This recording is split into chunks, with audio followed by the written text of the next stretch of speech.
Boa noite a todos e todas. É um grande prazer recebermos vocês aqui hoje. Nós somos o grupo Vershina, Fundamentos de Psicologia Vygotskiana, que se apresenta agora com um novo visual para um novo semestre. Nós ficamos aí algum tempo sem as transmissões ao vivo. Pedimos aí perdão ao nosso público e devemos correr atrás do prejuízo nesse segundo semestre. Além dessa nossa live hoje com a querida Priscila Nascimento Marques, nós teremos também uma live sobre pedologia no dia 14 de outubro próximo. Gostaria de pedir a todos que curtam e compartilhem essa nossa atividade, que faz parte de um projeto de extensão que envolve docentes e estudantes da UFG, UFRN, UFRJ, e da Unesp, além da Unicentro Paraná. Essa nossa live de hoje, gente, apresenta uma tradução recém-publicada da professora Priscila Nascimento Marques, cujo título é Os Judeus e a Questão Judaica nas Obras de F.M. Dostoiévski, que é o primeiro texto conhecido, jamais escrito pelo nosso Vygotsky. A Priscila é professora do curso de russo da Faculdade de Letras da UFRJ, realizou estágio pós-doutoral na Faculdade de Filosofia, Letras e Ciências Humanas da USP, com pesquisa sobre a obra inicial de Vygotsky. A Priscila também é bacharel e licenciada em Psicologia pela Universidade Presbiteriana Mackenzie, mestre e doutora em Literatura e Cultura Russa pela mesma FEFELESH da USP. Na Faculdade de Filosofia, Letras e Ciências Humanas. Ela realiza pesquisas na área de literatura e cultura russa, com ênfase na psicologia da arte de Elias Vygotsky e traduções de literatura russa. Gostaria, então, de pedir a todos que encaminhem suas questões pelo chat, que continuem nos acompanhando.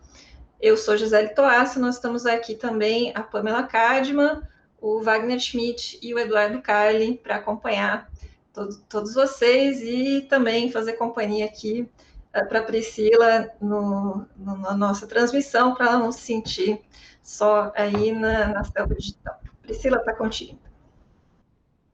Obrigada, Gisele, pela companhia, pela apresentação, a Gisele, o Wagner e a Pamela pela companhia, Edu pelo todo o apoio técnico e execução desse plano de colocar a gente no ar no YouTube, no Facebook, tudo ao mesmo tempo.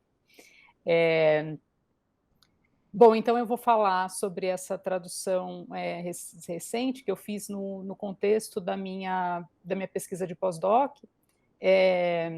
Desde o doutorado eu faço traduções do Vygotsky, do jovem Vygotsky, né, chamemos assim, estranhamente assim, porque Vygotsky nunca foi velho, não chegou a ser velho, mas digamos o bem jovem Vygotsky, aquele antes do seu ingresso oficial, digamos assim, na psicologia, no Instituto de Psicologia de Moscou. E Vygotsky produziu muito sobre literatura e teatro, escreveu profusamente nos primeiros anos da sua carreira intelectual. Eu acho que está dando um eco, gente. Não? Não sei se é o microfone do Edu. Talvez. Vocês estão ouvindo, não? Sim. Então, eu acho que ainda está ecoando. Aparentemente está tudo certo aqui, Priscila. Estou perguntando aqui no chat. É que eu acho que o som dele está ligado. Oi, Edu? Liga o microfone, Edu. Bom, acho que agora foi. Então, fez parte desse meu interesse de pesquisa desde o doutorado, ou seja, desde 2010, que eu comecei a investigar que textos são esses, e a primeira vez, assim, eu fiz um mestrado com Vygotsky, Psicologia da Arte e Crime e Castigo, né, do Dostoiévski. E lá atrás eu ouvi falar que Vygotsky tinha escrito um texto sobre o Dostoiévski, eu fiquei muito intrigada, passou a ser meu sonho de consumo, em saber esse texto, mas a notícia que se tinha é que esse texto tinha sido perdido, que ele não tinha não tinha restado nos arquivos, né? E até que depois, mais tarde, eu descobri que ele foi descoberto, mas ainda não consegui incluir ele na pesquisa do doutorado. Tá ligado, sim. Mas aí no pós-doc eu consegui fazer uma cobertura maior desse material de psicologia, de arte, teatro, do Vygotsky, e aí esse texto entrou dentro do material que eu traduzi. Bom, eu tenho uns slides aqui para apresentar, para falar do assunto desse texto especificamente e da questão judaica em Vygotsky, que eu vou compartilhar aqui com vocês. Só para dizer, então, que esse é um texto, um dos primeiros textos que a gente tem notícia de que o Vygotsky escreveu e que a gente tem acesso. Tem textos e produções mais antigas até nos cadernos de notas, mas esse é um ensaio, propriamente, que, embora seja um manuscrito que não foi publicado e não está terminado, ele já tem bastante forma, né? Ele tem bastante estrutura e não é tão, digamos, fragmentado, inacabado, apesar de não ter sido publicado e de não ter sido efetivamente terminado, né? Bom, vou apresentar então aqui.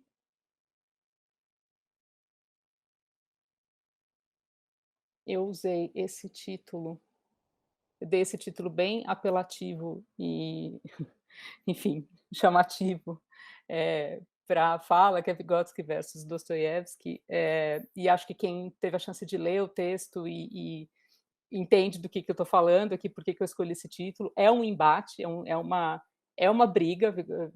Vygotsky chama Dostoiévski para briga realmente nesse texto, não economiza nas críticas. Há um aspecto que até hoje ainda é muito delicado, que poucos estudiosos do Dostoiévski têm a coragem de tratar com a devida seriedade, com a devida importância que esse assunto tem.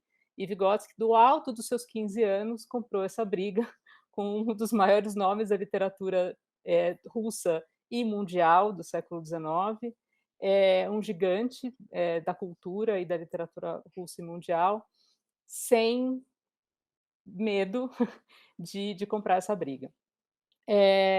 Bom, para falar um pouco desse texto, eu queria retomar alguns aspectos da questão judaica no Vygotsky, lembrando que essa questão do fato dele ser judeu e como a identidade judaica foi uma parte importante da vida intelectual dele e da experiência subjetiva, né?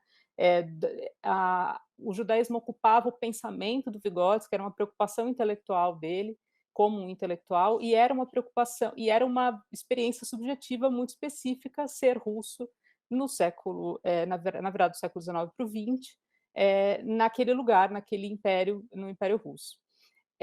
Então era uma vivência atravessada por um atravessamento, atravessada por questões políticas e sociais muito nada irrelevantes, né, para quem estava naquela posição. Portanto, não dava muito para fingir que você não era judeu, né, não era exatamente uma opção. Mas não apenas por isso, Vygotsky levava esse assunto muito a sério. Vou tentar desenvolver um pouquinho agora, no começo, de que maneira ele elaborou esse assunto no seu pensamento. Outro ponto que eu queria chamar a atenção é que esse é um assunto importante, relevante, mais relevante, mais expressivo na produção pré-revolucionária do Vygotsky, pré-revolução, né? No período pré-revolucionário. Ou seja, antes de 17, antes da Revolução, principalmente de outubro, esse era um assunto que povoava muito os escritos e as preocupações do Vygotsky nesse período, mas que esmaece, praticamente desaparece depois. Também vamos falar um pouquinho disso. Sobre o contexto familiar e educacional, eu queria lembrar, que alguns já devem saber, que o pai do Vygotsky era uma figura importante na cidade onde eles viviam. Ele era um diretor de uma companhia de transporte, depois foi agente de um banco, e depois passou a ser diretor da filial de um banco em Gomel.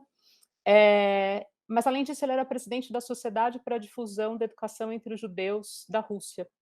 Que era uma sociedade bastante importante que agregava os judeus ali em Gomel em torno de certos valores iluministas, digamos assim, do hassidismo judaico, e meio que o slogan dessa sociedade era: um homem na rua, um judeu em casa. Ou Isso diz muito que tipo de judeu eles pretendiam ser, assim, né. O judaísmo era uma questão de foro privado e íntimo, você é judeu, não deixa de ser judeu, mas não necessariamente isso permeia a sua identidade, a sua os papéis que você desempenha na vida civil, digamos assim, em qualquer lugar.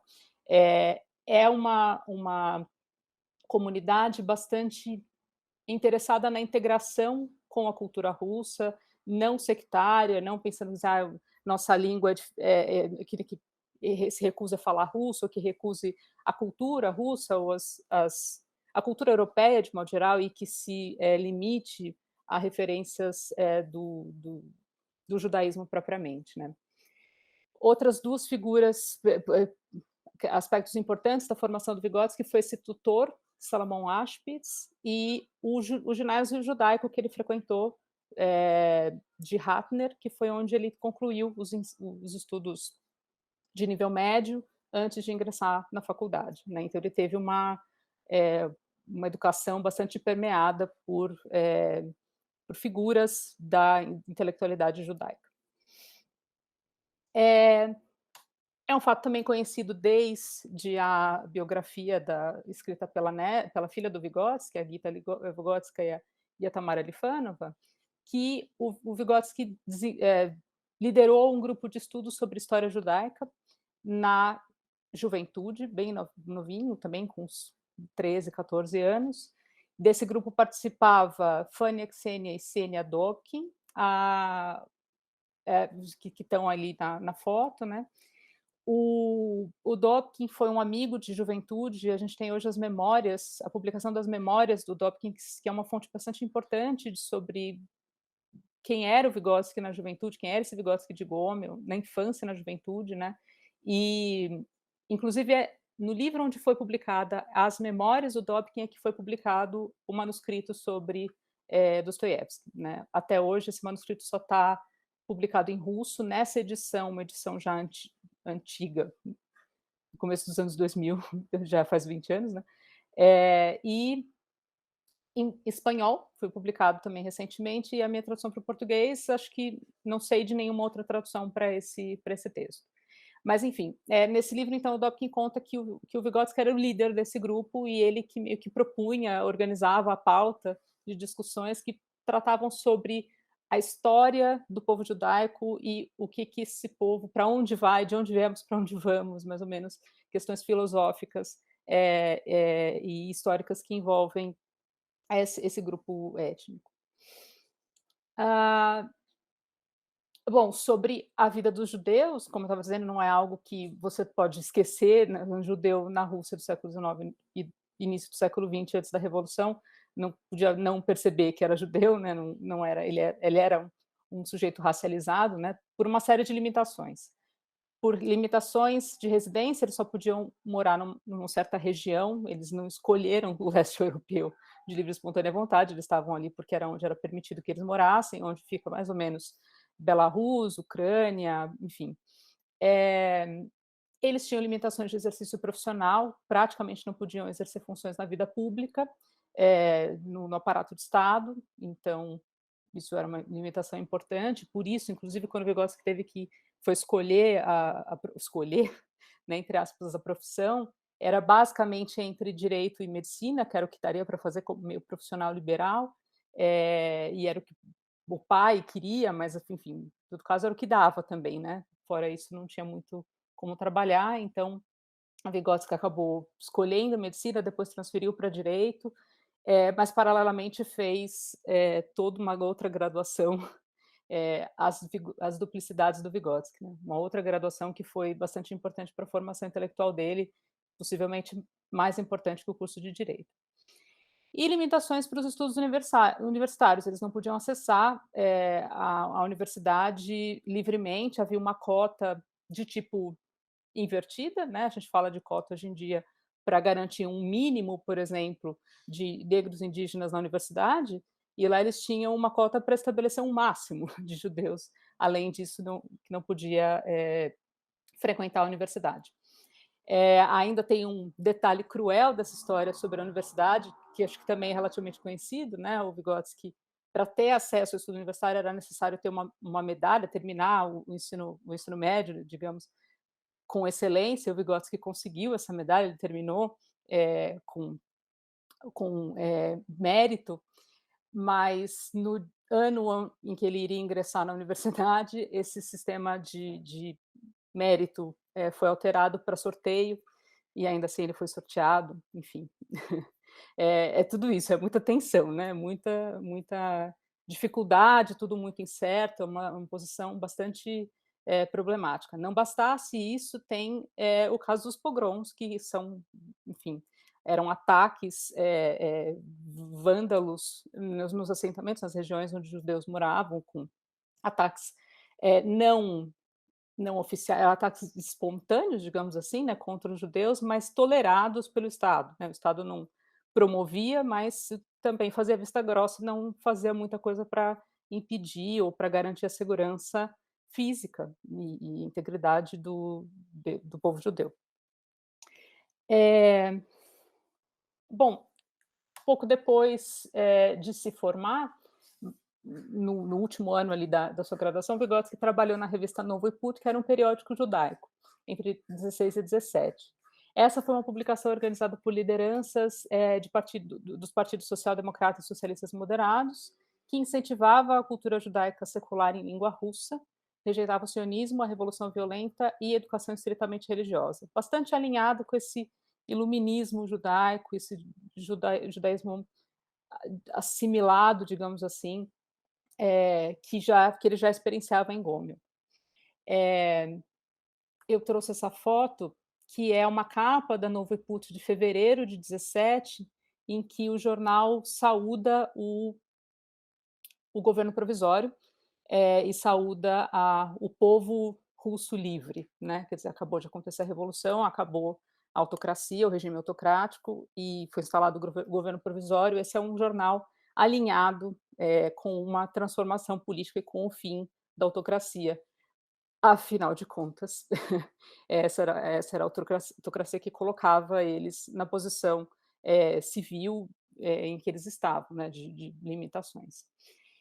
Na esquerda tem uma imagem de um textinho do Vygotsky, que é uma espécie de uma crônica, que chama Os Judeus nos Dias da Revolução. Ele conta como um repórter mesmo, né, um cronista, o que ele estava vendo, as inquietações e os sentimentos conflitantes, digamos assim, que o judeu experimentava, porque sim, parecia que, bom, agora pode ser que tudo mude, mas tem uma certa, às vezes até um cinismo, uma certa desconfiança, será mesmo? Será que a gente pode confiar, né? Será que não vão passar de novo a perna na gente, né? A gente vai se encher de esperança agora. E esse caos é uma coisa meio dramática, ele representa de uma maneira muito viva. Acho que é um dos poucos textos do Vygotsky em que ele mostra essa face meio cronista, né? Então, nesse periódico, Novo Iput, ele faz, então, crônica barra reportagem, ele fala das eleições, ele fala da reação dos judeus à Revolução, sobre a questão política, ele critica a partidarização, né, quer dizer, transformar em questão político-partidária uma questão que ele considera religiosa e nacional. Ele fala, então, do clima entre os judeus diante da Revolução, né? Ele apresenta nesse jornal uma tradução, ele faz uma tradução do hebraico, literária. Ele faz resenhas literárias, principalmente do romance Petersburgo, do Biely, e faz uma homenagem ao Lermontov, e escreve artigos publicísticos relacionando acontecimentos históricos e contemporâneos. Não é bem acontecimentos históricos e contemporâneos, mas assim, ele fala de datas comemorativas de festividades religiosas do judaísmo em relação à história, ao momento atual da Rússia, né? Qual que é o significado de determinada celebração do judaísmo em relação ao mundo que eles estão vivendo ali. Um dos temas que ele fala, por exemplo, num texto que chama Linhas Fúnebres, da importância do luto histórico. Eu não vou me lembrar direito agora o nome dessa celebração, mas é o 9 de Av, se não me engano, me corrijam, alguém que estiver ouvindo e souber isso direito, mas que fala de grandes derrotas que o povo judaico sofreu e do significado do luto, né? A importância da preservação da memória, a questão da consciência trágica, que essa é uma questão, inclusive, que vai perpassar todo o escrito dele do Hamlet, fora, descolado da questão propriamente judaico-religiosa, judaica, né, mas que nos escritos judaicos tá bem claro, né, essa questão da consciência trágica, e a questão da passividade e inatividade desse povo versus o fato de ser um povo escolhido, ao mesmo tempo um povo o povo escolhido por Deus, mas ao mesmo tempo é um povo que parece que não consegue, que apanha, mas não consegue também se fixar, se estabelecer. Essa questão de passividade e o povo escolhido também ecoa na leitura que ele faz de Hamlet, né? De, enfim, a tragédia sobre alguém que não fez nada, que não consegue fazer nada, né? Que está basicamente adiando o grande feito que precisa realizar. Esse patos trágico em um tom profético é o que perpassa para quase todos esses textos pré-revolucionários. Alguns fatos biográficos e anedóticos sobre, enfim, a juventude do Vygotsky deve ser chamado de profeta por um amigo artista plástico chamado Borowski, sobre quem ele escreveu, inclusive, para quem ele escreveu um prefácio, né, um artista plástico de arte gráfica, e, enfim, ele tinha esse apelido de profeta, porque, quer dizer, essa imagem de alguém com muita densidade e trágica e inclusive religiosa, bastante atrelada à sua personalidade. Eu trouxe um trechinho aqui do Sopkin com a Klimova, que é um artigo, há muitos talvez não, né, seja exagero, mas há alguns artigos bastante bons e bem, que desenvolvem bem a questão o assunto da questão judaica no Vygotsky.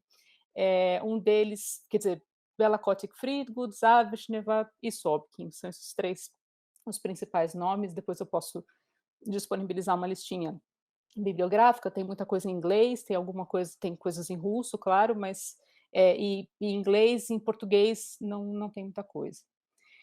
E nesse artigo eles dizem: se o histórico pressupõe uma relação mutuamente condicionada dos acontecimentos sociais no tempo, o supra-histórico atualiza a representação teleológica do todo, a orientação espiritual e a interconexão dos acontecimentos. Essa posição intelectual é um importante atributo da consciência religiosa, fundamental para a compreensão das orientações axiológicas do jovem Vygotsky no período pré-revolucionário. Essa ideia de trabalhar com uma noção de um histórico e de um supra-histórico, é assim que ele mais ou menos interpreta a questão do momento histórico que eles estão vivendo ali, e um valor, digamos, ou uma dimensão supra-histórica, que é a dimensão religiosa do destino do povo judaico. E esse eu acho um assunto muito interessante, eu acho que isso está no Hamlet também, ele fala de uma dimensão metafísica, existe uma segunda dimensão que é de ordem não material, não concreta, mas metafísica, que está nesse jovem Vygotsky, que tem raiz na religiosidade dele, que no Hamlet aparece também como uma faceta mística, e isso se desfaz ou se transforma ao longo do tempo, pelo menos. Eu tentei tratar esse assunto num artigo sobre a questão da duplicidade dos sentidos no Vygotsky, onde eu tento, sei lá, levantar ideias sobre como algo dessa mentalidade de algo que é corriqueiro e material, e algo que é ultrapassando esse material, permanece como se fosse uma marca, uma matriz do pensamento do Vygotsky. O quanto isso tem a ver com religião propriamente mística e Deus e sei lá, algo muito metafísico e abstrato, isso é possível de discutir, mas eu acho que essas duplicidades continuam decalcando, digamos assim, o pensamento do Vygotsky. A Zavichneva diz que o Vygotsky analisou o reflexo da questão judaica na literatura e publicística contemporâneas e rejeitou todas as soluções existentes naquele momento, propostas pelo sionismo, autonomismo e outras correntes políticas. Em suas pesquisas iniciais, ele se revela um conhecedor da Torá, dos profetas e da literatura talmúdica, citando as Sagradas Escrituras em praticamente todas as notas e artigos, inclusive em russo antigo. Ela diz: prevendo a breve destruição do mundo, Desculpa, é Vygotsky, propõe-se a voltar-se para o judaísmo como única fonte de sabedoria que permitirá sobreviver os tempos apocalípticos. Ele conclama para o renascimento da fé verdadeira, não apenas em 15 e 16, mas também depois da Revolução de Fevereiro, segundo os manuscrito Livro dos Fragmentos, datado da segunda metade do século de 1917. Essa solução pela fé, ela está realmente, assim, o Vygotsky tem os escritos religiosos como um interlocutor importante, ele cita profusamente. Esse livro dos fragmentos é um texto é, essencialmente religioso, e embora ele seja um judeu em casa e um russo na rua, né? Ele tente não misturar as coisas, mas a gente percebe uma porção de alusões bíblicas em toda a obra do Vygotsky, até muito tardiamente. Ele falar de milagre da água em vinho, ou multiplicação dos pães, né? São imagens que ele vai que ele não vai abandonar, enfim, que vão reaparecer posteriormente. Mas no começo isso tem uma dimensão e um volume, digamos assim, muito expressivo. Assim, por essa interpretação das Aveshneva e pelo que se vê desses primeiros textos, a questão da identidade nacional, a questão judaica, ela é ao mesmo tempo uma questão de identidade nacional, enfim, pelo ser político do judeu no começo do século XX, na Rússia pré-revolucionária, né, tudo que isso significava para o cidadão, né, mas também uma questão religiosa, né. O Vygotsky, ele aponta para o judaísmo como uma solução existencial mesmo, né, do ponto de vista da religiosidade, não apenas do ponto de vista de uma nacionalidade e seus direitos civis, algo assim. Inclusive porque nesse período ele faz oposição ao socialismo como uma alternativa, digamos assim, de um mundo melhor, e ao materialismo. Isso até basicamente 17, inclusive. Para o jovem Vygotsky, o socialismo aspirava apenas à saciedade material, ainda que uma saciedade generalizada, ao passo que o judaísmo objetivava a igualdade de todos perante Deus. E aí essa é uma citação do Vygotsky. O socialismo é um formigueiro, pois satisfaz a natureza natural, desculpem, mas devia ter uma solução melhor de tradução para isso, a, a natureza natural, animal do homem. O judaísmo não tem a ver com pão, ele satisfaz a natureza celestial do ser humano. Inclusive esse texto das aves do Van der Veer se chama mais do que, não é só o pão, quer dizer, não é só o pão, existe algo mais elevado na natureza humana, que é mais do que, sei lá, ter o que comer. E por isso, num primeiro momento, Vygotsky rejeita a solução apresentada pelo socialismo e pela filosofia materialista à resolução dos males da humanidade, digamos assim. Isso vai durar praticamente até outubro. Nesse artigo, a Zaveshneva e o Van der Veer falam do que pode ter causado uma virada no Vygotsky. Não tem registros de fato de um diário ou de algo que onde ele tenha elaborado isso. Falar numa crise religiosa é possível só no plano da hipótese, porque a gente não tem nada que fundamente a existência, enfim, a ocorrência de uma crise religiosa. Mas o fato é que o contato que ele passou a ter com marxistas soviéticos, principalmente com o Trotsky, e com o que a Revolução fez de fato com a vida do Vygotsky, deve ter feito ele rever certas posições em relação ao socialismo, enfim, e ao materialismo. Portanto, então, a Revolução foi uma espécie de solução para a questão judaica para ele, quer dizer, ela eventualmente desaparece. É um pouco louco falar isso, mas é que, de fato, assim, como uma questão religiosa, ela realmente desaparece, assim. E é quando o Vygotsky passa a entrar em contato com o marxismo russo.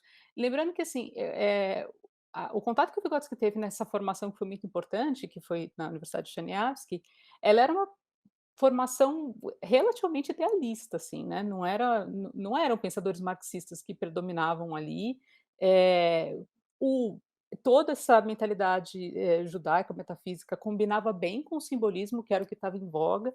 Então, assim, o que vem meio que romper, com isso, é o contato com autores propriamente materialistas e com Trotsky especialmente.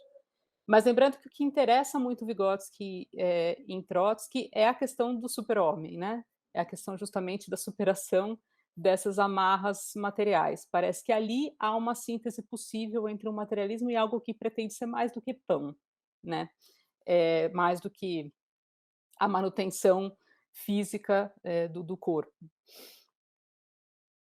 Eh Depois da revolução, se é possível falar em algum vestígio de questão judaica em Vygotsky, me parece que apenas quando ele fala do teatro judaico. Depois ele vai trabalhar em Gomel intensivamente com teatro e não só, vai trabalhar aquelas restrições de trabalho caem, né, depois da revolução, então ele pode trabalhar na esfera pública, ele pode ser professor, algo que não teria sido possível antes da revolução, né. Então ele foi professor em trocentos institutos, enfim, e atuou como crítico teatral, nos jornais de Gomel. E lá ele fala do teatro judaico, tem um grupo de artigos dele que ele fala do teatro judaico. Nesse momento, isso está dentro de um contexto maior de florescimento do teatro judaico e do teatro judaico de língua Yiddish, que está bombando na capital, assim, então ele está vendo uma amostrinha grátis ali em Gomel, mas isso está sendo um grande fenômeno da cena teatral em Moscou, com o teatro estatal, judaico de Moscou, o Gosset, esse Еврейский камерный театр, é um teatro de câmara judaico, cujo principal ator é Salomão Michels, que é essa figura que foi um grandíssimo ator, brilhante, depois acabou sendo diretor, desse teatro e depois brutalmente morto, porque essa esse renascimento do teatro judaico dura relativamente pouco e essa história acaba tragicamente. No teatro, judaico de Moscou, para o Teatro Judaico de Moscou, colaborou o Chagall, fazendo cenário. Então, por exemplo, esse grande, painel, pintado pelo Chagall, é um painel que conta um pouco a história e representa os atores, a companhia de teatro judaico, do Gosset, e inclusive ele se autorrepresenta. Aqui está o próprio Chagall, sendo carregado pelo crítico literário cujo nome eu não me lembro, que está entregando ele para o Granovsky, que era o diretor dessa companhia, né, o cara que realmente revolucionou o teatro, não é o teatro judaico, né, o teatro, esse teatro ele era, em termos estéticos, ele era bastante revolucionário mesmo, e, enfim, estava acontecendo realmente um boom de nacionalidades, e não só dos judeus, mas tem texto do Vygotsky sobre teatro belarrusso, né? Quer dizer, tem as minorias ganham autonomia, suas línguas nacionais ganham autonomia, isso tudo dura pouco, mas enfim, os anos 20 estavam lá para todo mundo se sentir um pouco confiante, e no caso dos judeus, e esse teatro Hugo Gosset era um teatro de língua Yiddish, então isso é bem interessante também. É interessante, inclusive, porque nem todo mundo que assistia as peças sabia Yiddish, e mesmo assim eram peças extremamente populares. O mais absurdo de tudo é que o Granovsky não sabia Yiddish, que era o diretor da companhia. Mas tudo bem, tinha uma importância política e simbólica muito grande, isso, deles fazerem as peças em Yiddish. E numa das suas resenhas, então, o Vygotsky falando da excursão do teatro judaico em Gomel, ele diz assim: aquilo que ele procura fazer, ele, é o Rubin, que é o diretor da companhia que estava excursionando em Gomel, ele fala: aquilo que ele procura fazer é uma tentativa de dominar a nova linguagem teatral. O valor é calculado, é claro, conforme aquilo que se pode dizer, expressar nessa linguagem. A arte nova que queira dizer uma nova palavra deve, antes de tudo, dominar a nova linguagem. Aquilo que se arrastou até nós é um eco distante dessas buscas pela nova linguagem teatral. qualquer forma artística, inclusive a teatral, é essencialmente uma linguagem, ainda que ela não seja compreendida por todos imediatamente. O simples fato de que ela nos afasta das preferências da cultura secular e do espírito judaico do shtetl do século passado, da poesia do shtetl, em direção ao espírito da contemporaneidade, justifica-a plenamente. Aqui a careta, o gesto convencional, estilizado, é mais apropriado do que a mímica. Trouxe eu não vou ter tempo de comentar como eu gostaria esse trecho, mas eu queria mostrar ele só para dizer como aqui já não tem nenhum assunto religioso sendo tratado, é uma questão do teatro como linguagem, e como linguagem artística propriamente, e do quanto ele está interessado em não ficar imitando, que ele fala, o gesto convencional é mais apropriado do que a mímica, do que ficar fazendo um teatrinho folclórico que meio que imita, reproduz aquilo que o shtetl, né, que essas zonas de residência judaica, aquilo que se via ali, né, não é algo, enfim, algo que seria folclórico realmente, né. Ele está pensando em revolucionar a linguagem teatral a partir das referências judaicas. Tem um outro texto nesse corpus aí em que ele se mostra um pouco hesitante, muito hesitante, na verdade, sobre se isso ia ser possível mesmo, sobre se essa mistura vai dar certo, se vai dar para ter um teatro efetivamente judaico, mas que ao mesmo tempo diga alguma coisa para o não judeu, sei lá, enfim. Ele não, isso não fica muito bem resolvido, até porque isso não ficou bem resolvido, de modo geral, inclusive no país como um todo, né? O teatro termina por motivos de autoritarismo político e tal, mas em todo caso isso não se resolve plenamente. Vamos falar então agora, eu fiz um percurso que foi até um pouco mais longe bem mais longe do que esse texto, mas só para contextualizar que essa questão do judaísmo no Vygotsky, ela é uma questão grande, ela perpassou anos e da vida intelectual dele e da produção dele, mas que ela começa ou ela tem um ponto importante, expressivo, nesse artigo que o Vygotsky escreveu, que se chama Os Judeus e a Questão Judaica, na obra de Dostoiévski. O que ele fala, assim, ele começa denunciando, basicamente, o quanto a figura do judeu ela é o tempo todo apresentada numa chave negativa, qualquer que seja o autor da literatura russa. Quase como um lugar comum do qual nenhum autor escapa. Ele diz: é estranho e incompreensível. Apesar de ter defendido os princípios da humanidade e se desenvolvido sob o signo do humanismo, a literatura russa trouxe tão pouco de humano à representação do Jid. Jid é a forma pejorativa de tratar o judeu. Não tem uma tradução, né, porque eu pelo menos desconheço em português uma maneira pejorativa de tratar o judeu, em russo é Jid. A palavra judeu em russo é evrei, e aí Jid é essa forma derrogatória. Então você vê então diante de um paradoxo, afinal de contas, que absurdo, né? É uma literatura profundamente humana, né? Que se desenvolveu sob o signo do humanismo, mas do ponto de vista do judeu, ela não foi capaz de fazer isso, né? E esse paradoxo, então. Outro fato que também causa estranheza. Apesar de ter levado o realismo à sua expressão extrema e pelo caminho da genial revelação psicológica dos mistérios da alma humana ter ultrapassado o limite em que o real se torna simbólico, a literatura russa trouxe tão pouca profundidade psicológica para a representação dos judeus, de modo que tais imagens espalhadas nas mais geniais criações não respondem às mínimas exigências do realismo artístico. É isso. Ele começa com essa indignação. Como pode uma literatura profundamente humanista ter sido desumana ou ter desumanizado toda uma classe de seres humanos que são os judeus? E que isso não responde às mínimas exigências do realismo artístico. Isso chama o outro ponto que eu gostaria de falar. Qual que é o pecado original, para usar uma imagem bíblica também, para o Vygotsky? É claro que esse grave pecado da literatura russa, não diante do judaísmo evidente, mas diante da verdade artística, não é exclusividade dela.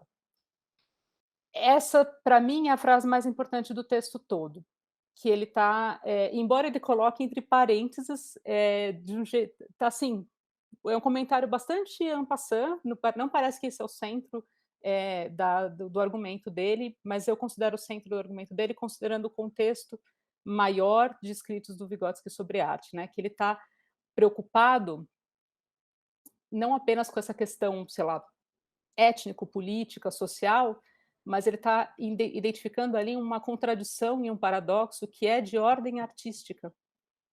Antes de mais nada, essa literatura ela peca contra a própria literatura, antes até de pecar contra os judeus. Ela é contraditória, ela é inconsistente, ela falha como literatura, antes de falhar como, sei lá, do ponto de vista humano propriamente, né? Essa posição da estética ou essa posição da arte como um sistema que tem as suas próprias leis e que busca uma certa coerência dentro dessas próprias leis, é uma coisa que me chamou muita atenção ver que isso está nesse Vygotsky muito jovem. Quer dizer, se eu estudei o jovem Vygotsky, que era o de 22, esse Vygotsky de 12 é hiper jovem, né? Tá lá já, tá lá esse valor que é crucial, sei lá, cerne, que é o valor artístico, a integridade artística propriamente. Ele faz um recorte de gênero muito interessante. Ele fala que, se por um lado o judeu é visto como um ser desprezível, a judia ela é representada na chave da judia sedutora.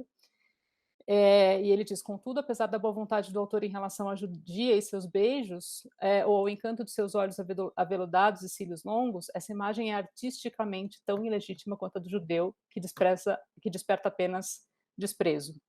Novamente, ele usa como argumento a legitimidade artística, e não necessariamente a veracidade histórica, digamos assim. Tipo, nem toda judia é assim, ou nem todo judeu é assado. Ele está falando isso. Bom, se todo personagem representado na literatura tem um certo grau de profundidade, porque só esses são vistos dessa maneira, né? Ele diz, o mistério do espírito judaico, da psicologia judaica, era e continua sendo um enigma não resolvido, que os decifradores da alma humana em vão tentaram, será que tentaram, desvendar. O rosto judaico, marcado por um pesar inquieto e uma aflição incompreendida que se ocultam bem no fundo do olhar do judeu, não aparece nem no retrato artístico, mas o característico nariz saliente judaico e a pronúncia esquisita para o ouvido alheio foram apresentados em milhares de caricaturas. O cerne é esse, né? Ele se queixa dessa caricaturalização, sei lá, essa maneira caricata de representar o judeu, né? De falar, sempre vai ter o nariz adunco, sempre vai ter a pronúncia esquisita, sempre vai ser, sei lá, usurário, esses chavões, e ele fala assim, óbvio, né? Vai falar do nariz, qual que é a importância, mas sim, vai falar do nariz porque é isso que é. É isso que é igual, né? Tem um sinal de igual entre isso e ser judeu. Mais do que isso, não. Essa psicologia judaica, né? É um enigma não resolvido dentro da literatura russa.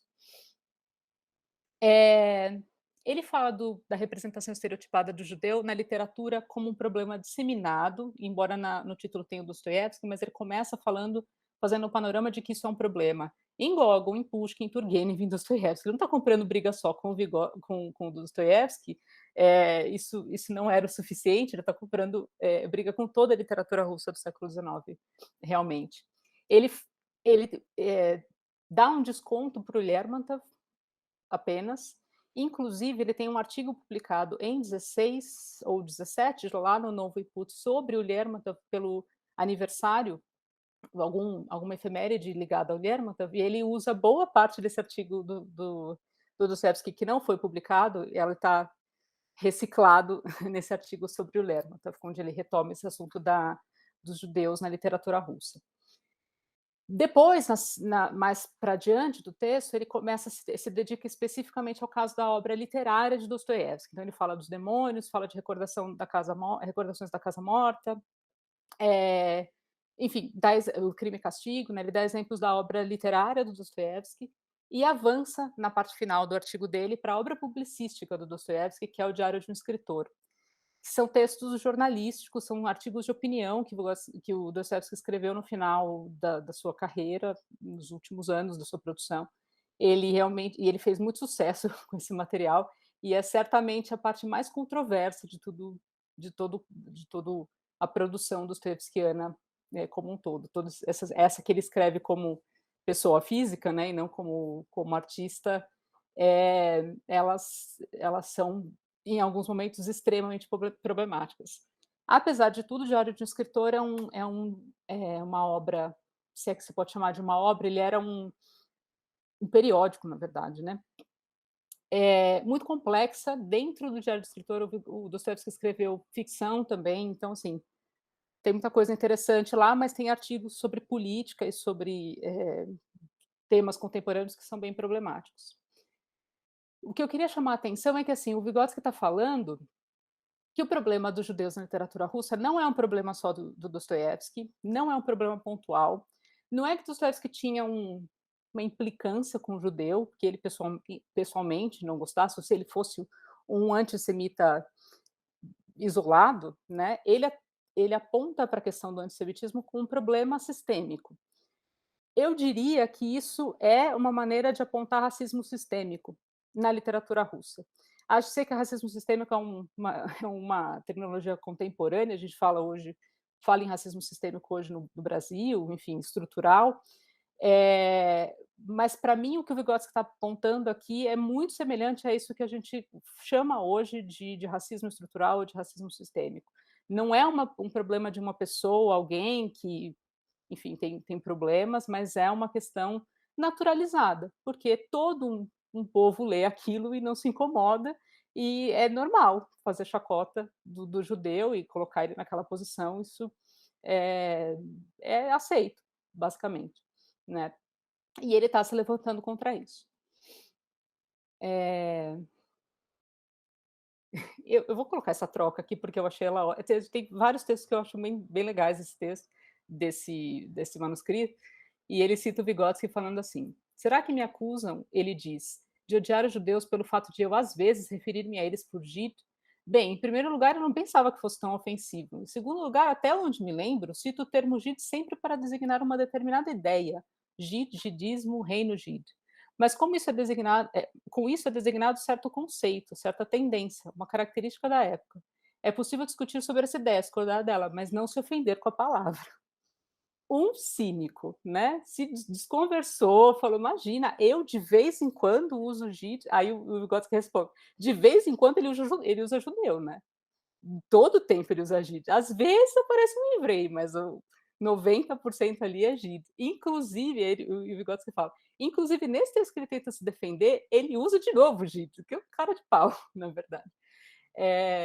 Então ele cita profusamente tanto as obras literárias quanto esse artigo, que é um artigo extremamente infeliz do Dostoiévski, que chama A Questão Judaica, que ele põe entre parênteses no título, A Questão Judaica. E o Vygotsky ele diz: "Não pensava que fosse tão ofensivo.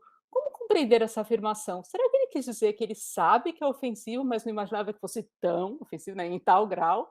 Ou será que ele absolutamente não imaginava que fosse ofensivo?", né, do Vygotsky, vai desafiando, né, e enfim, questionando. Esse é o texto do Dostoiévski, extremamente escorregadio, como sempre ele é, né. No espírito do dialogismo do Bakhtin e tal, pra vocês terem uma ideia, ele começa o texto falando assim: "Ah, eu escrevi Questão Judaica, mas não era isso o meu assunto não, gente, foi um equívoco, eu coloquei esse título aí". Então ele é um safado, assim, você pensa, ele vai para um lado, aponta para o outro e tal, e o Vygotsky cerca e fala: "Espera lá, vamos ver o que ele está dizendo aqui".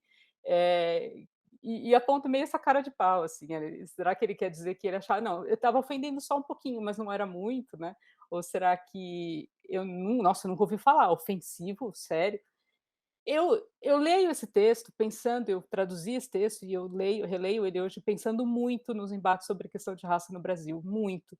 Toda vez que alguém é acusado de racismo e que repete das maneiras mais estereotipadas e com frases prontas, e exatamente isso que o Dostoiévski está fazendo e que o Vygotsky está confrontando, eu acho que é bastante semelhante ao que o movimento negro faz quando aponta e encurrala, fala assim, né, aquele eu vou dar um exemplo de uma garota branca, na verdade, mas que estava zoando, enfim, zoando essa questão, que ela fez a Maria Bopp, né, a blogueirinha do fim do mundo, falando dos vídeos de desculpa, né? E aí toda vez você faz um vídeo de desculpa, e cada vídeo de desculpa você ofende uma outra pessoa e tal. Enfim, o Dostoiévski está fazendo algo semelhante quando ele tenta se explicar. E ele fala um outro assunto que é a relação entre antissemitismo e inteligência, né? Que também acho que se aplica 100%. Ele fala assim: uma coisa é clara, um sujeito que alcança certo nível intelectual não pode aceitar a ideologia gregária cega do antissemitismo cotidiano. Ele renuncia ao epíteto de antissemita, ele deve declarar que é a favor dos judeus. Mas o instinto pequeno burguês é forte, ele, sem reconhecê-lo abertamente, é antissemita. Esse é o caso de Dostoiévski. Pega mal, né? Ninguém aceita esse epíteto, ninguém aceita ser racista também hoje em dia, ninguém aceita ser chamado de antissemita para o inteligente russo da época, para o intelectual da época. Isso não seria de bom tom, mas isso se revela subrepticiamente, assim, isso se revela de alguma maneira, e nas contradições que essas pessoas caem, e o Vygotsky está aqui realmente enquadrando Dostoiévski, apontando que há antissemitismo ali e não tem como negar. Mas é curioso, e eu queria terminar com isso, que o Vygotsky, aparentemente, na última linha, parece que vai desculpar ou apresentar alguma espécie de redenção para o Dostoiévski.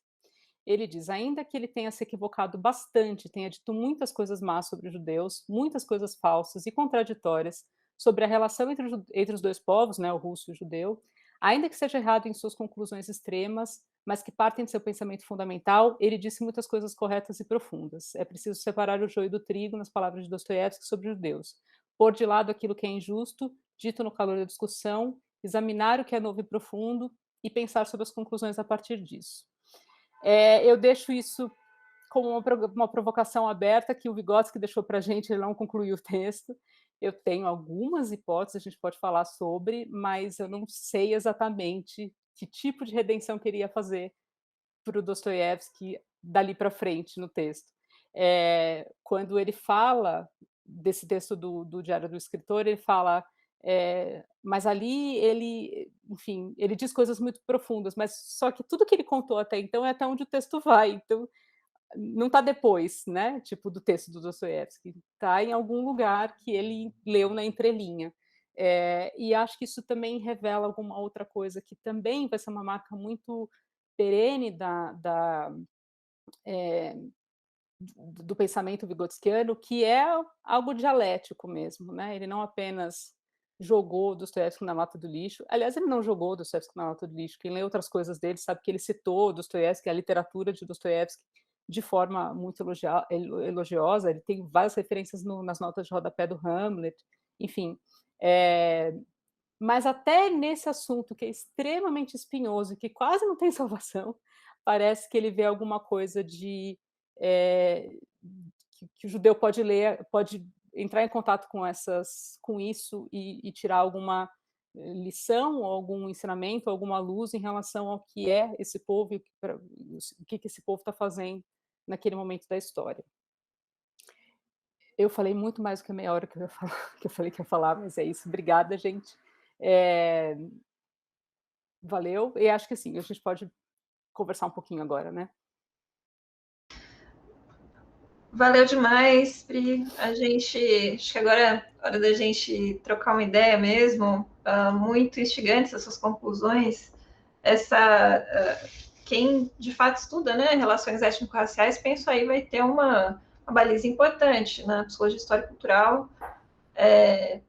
E em contraponto, quer dizer, essa prática muito frequente de se misturar Vygotsky com muitas outras referências que muitas vezes não têm essa relação, né? E Priscila, me corrija se eu estiver errada, mas me parece que tem um pano de fundo aí que é o embate com a eslavofilia, de certa forma, né? Que o Dostoiévski representava, né? Até onde eu sei, quer dizer, que é um embate que tem um caráter religioso realmente muito forte, na medida em que ele, enquanto um católico ortodoxo devoto, acaba abraçando as perspectivas que são próprias mesmo, né, dessa religião e no seu tempo, né, essa perspectiva extremamente hostil com relação aos judeus, tanto que várias referências vão comparar o Império Russo insogeriza contra os judeus a própria Alemanha nazista, né? Vai dizer que não é tão diferente assim, né? O nível de antissemitismo que existia ali no Império Russo. Para quem quiser saber mais sobre esse assunto, uma ambiência literária extremamente interessante, eu recomendaria esse livro aqui do Bernard Malamud, publicado em 1966, chamado Bode Expiatório, gente. É um livro muito fácil de se encontrar, e que trata justamente das peregrinações de uma falsa acusação e uma pena de prisão, né, que o personagem aqui, o Yakov, recebe por conta justamente desse preconceito, né, que aí é próprio do Império Russo. E aí, quer dizer, acho que tem várias questões também do ponto de vista teórico que são muito, muito interessantes, né, que hoje pouca gente conversava hoje, que é essa questão, quer dizer, parece que de repente o tema do judaísmo, o judaísmo enquanto tema, né, mas não outros pontos, quer dizer, o teatro judaico, né, outras discussões assim, mas o judaísmo enquanto tema desaparece da obra de Vygotsky. Né? Menos que a gente tenha manuscritos não publicados, alguma coisa assim, e a própria religião enquanto tema também. Quer dizer, a gente vê, mesmo no Significado Histórico da Crise na Psicologia, em alguns outros textos, algumas referências bíblicas, mas numa perspectiva inteiramente laica e racionalista, que é uma coisa bastante interessante, eu diria, no Hamlet, né, o primeiro livro dele, é justamente que ele faz um texto irracionalista, vamos dizer assim, de alguma forma simbolista, mas de uma forma extremamente organizada e racionalista. Ele é um texto já contraditório, de alguma forma, né, nessa relação forma e conteúdo, né? Quer dizer, embora ele se proponha a fazer uma vivência da peça Hamlet, esse é um texto extremamente racional, né, na forma como ele desenvolve, né? Ele fica ali no embate ali com Hamlet, com Shakespeare. Então, e aí, quer dizer, de repente desaparece essa temática, né? E aí você fica até um pouco incomodado, né? Mas então foi simplesmente mudar o meio externo que muda o Vygotsky internamente, quase como se ele fosse uma ilustração viva de muitas das suas ideias teóricas, né? A importância, quer dizer, do meio social na nossa formação enquanto sujeitos, que de fato, quer dizer, a princípio, né? Eu lendo, me lembrei um pouco. O texto é um texto surpreendentemente maduro para um rapaz tão jovem, né? Devia ter seus 16 anos, mais ou menos, mas que lembra um pouco uma crise de adolescência, talvez uma questão identitária, que para ele ali é cara, que é fundamental. E que me parece que nesse processo, né, de desaparecer essa discussão, inclusive nesses círculos, né, de discussão que ele monta ali na adolescência, discute o sionismo também, né? Então, quer dizer, é uma situação tão incômoda, tão difícil essa dos judeus no Império Russo, que ele parece estudar, inclusive, a possibilidade de sair dali, né, nessa onda migratória que vem depois a formar o Estado de Israel. Isso, quer dizer, desaparece, quer dizer, então a gente vê, a meu ver, me parece, essa simboliza uma adesão à ética universalista, né?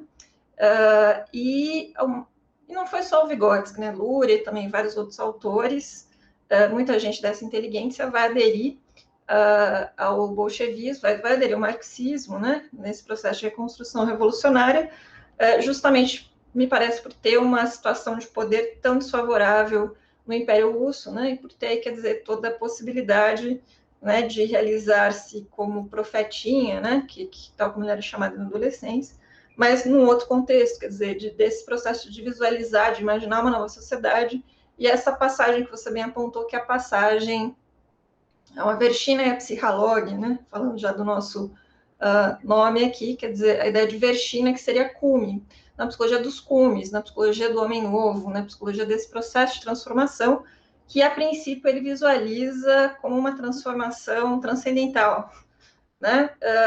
E o Marx, quando na questão judaica mesmo, né, quando ele aborda, muitos diziam era preciso emancipar os judeus, ou emancipar a religião, o Marx diz o quê? Não, nós não precisamos exatamente fazer isso. O que nós precisamos é emancipar os homens da necessidade da religião, porque a religião é o ópio do povo.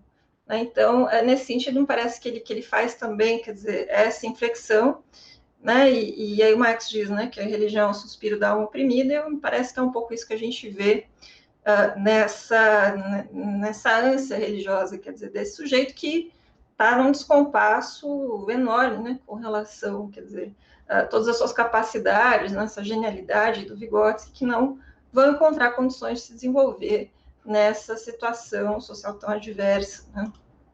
Então, do ponto de vista teórico, Pri, foi uma questão que me chamou muita atenção, e eu queria também, mas pensando aqui, eu acho que o Vygotsky fica numa situação ambivalente ali também, porque ele quer, no final, ali talvez absolver o Dostoiévski, ou pelo menos encontrar, né, algum motivo para, vamos dizer, para relativizar aquilo que é o imperdoável, né? Ou que pelo menos a gente consegue compreender à luz do contexto do seu tempo, mas que fica difícil de aceitar. Mas no crime e castigo, quando não sei se todos leram esse livro, né? Mas o Raskolnikov, que é o protagonista, ele assassina justamente uma usurária judia, né? Que aparece como um personagem repulsivo para ele. Mas será que ali, né? Mais para o final, quer dizer, o Dostoiévski também não reencontra um espírito mais humanístico, né? Um espírito, quer dizer, que vai além da ideia, quer dizer, de que existem povos que não se adequam nos valores de alguma coisa. Será que ele não, de alguma forma, não absolve essa, vamos dizer assim, esse povo que ele entende que seria teria valores tão ruins, tão inadequados, né, que exploraria outras pessoas e tudo mais? Só uma curiosidade, Priscila, que eu queria te perguntar. E uma questão também que eu fiquei curiosa, como você comentou que o teatro judaico ele não desaparece das discussões teatrais do Vygotsky nos anos 20, eu me lembrei daquele texto Teatro e Revolução, que você também traduziu, né? Acho que é esse, né? O título Teatro e Revolução, acho que é de 1923, quando ele fala da sua insatisfação com o teatro revolucionário, né? Que esse teatro não estava em absoluto à altura de realizar a tarefa revolucionária do seu lugar artístico, que ele compara com o teatro da Revolução Francesa, que na opinião dele estaria muito mais à altura dessa tarefa. Você acha que o teatro judaico ele traria um caminho, algumas alternativas, né, algumas possibilidades nesse processo aí de criar um teatro revolucionário também? Obrigada pelo comentário, Gi. Muito bom. Eu vou comentar alguns pontos do que você levantou, que eu acho que foram todos muito, muito bons, enfim, complementam perfeitamente o assunto que a gente está tratando, né? A primeira coisa que eu queria chamar a atenção é desse ponto que você levantou, que é a maturidade do texto. É também uma das coisas que mais me chama a atenção.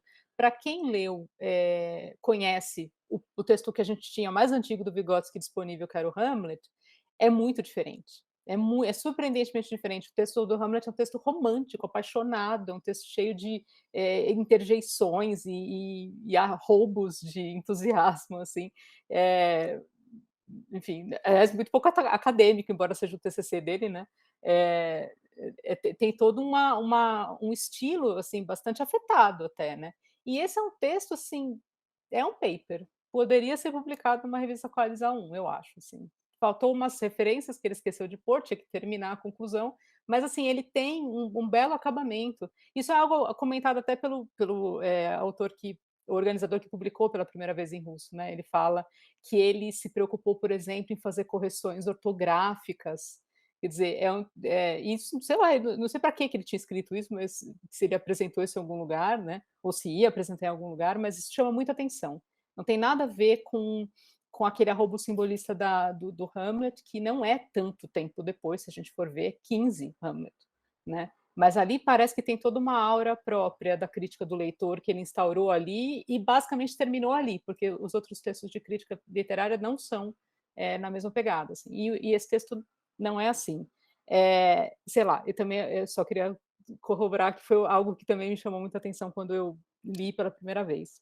E me emocionou muito, assim, eu até comentei isso a primeira vez, assim que o texto saiu, me emocionou muito fazer esse texto, porque pensar que alguém dessa idade, com esse grau de preocupação e consciência da própria situação e com essa coragem até de peitar certos cânones e tal. A gente está começando a brigar com Monteiro Lobato agora, assim. É, e é isso, ele estava lá, não é tão longe. Dostoiévski morreu, enfim, nos anos 80 do século XIX. Ele está fazendo isso 20 anos depois, né? Não acho pouca coisa.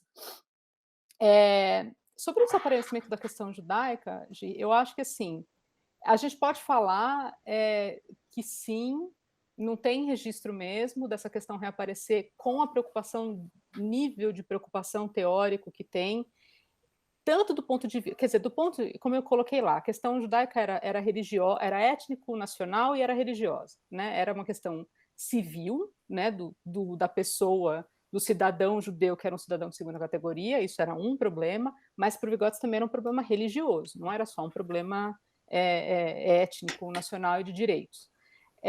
Do ponto de vista da questão civil, a revolução resolveu, de fato, né? Então isso é compreensível que tenha desaparecido graças a isso. Agora, para onde foi parar essa questão propriamente religiosa?